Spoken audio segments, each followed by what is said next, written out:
Ay ere, kundi silipin muna ang alagang baka kahit hating gabi.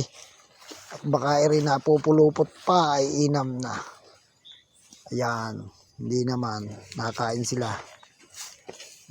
Ere ang isa. Ayan, hinahabol yung aking kasamang aso. Oo. Natatakot sa iyo, Bobby. Ayan ang isa. Ere pa ang isa. Saan na yung isa? Ayun, ang isa. Kundi silipin kahit gabing-gabi na. At nako, pag napulupot, ay baka kinabukasan lagay na ito or bulaluhin. Ere, akin titingnan ang tali nila. Baka magkaabutan. Ay delikado. Magkakasabiran. Ere ang tali. Kundi ayusin.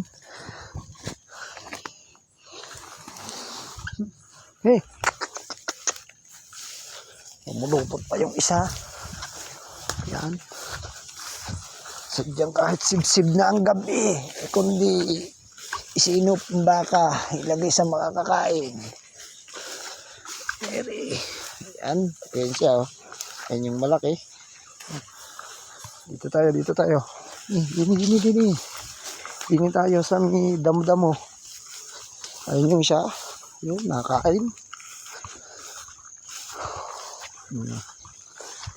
Maganda ngayon ang damot, maulan. Nakalago ang damot. Kaya lang medyo bata ang mga damo, makakapagtairin-iri sa baka. Pagka sobrang bata ng damo, mga kabayan. Ayun ang isa, nakatunganga na. Tinitingnan ng palibot, madilim na raw.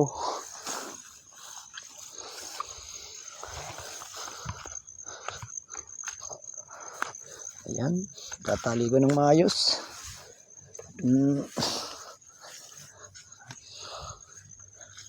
Ganyan lang ang pagtatali, guys. Iikot. Ayan. Wala na yung kawala dyan. Yan ang kasama kong aso.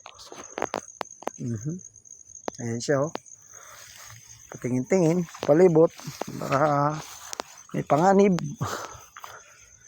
Ayan, langgot na laan ng langgot ng damo. Ang bakang are.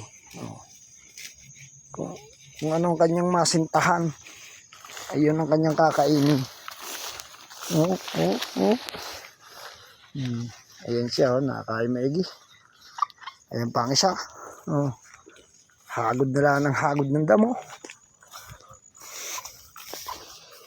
Titingnan ko ulit yung isa. Ayan ang isa. Ayan pa, Ayan. Ayan. Ayan ang isa. Okay, safety na sila. Mga kabayan, uuwi na ako. Ere, naglalakad na ulit.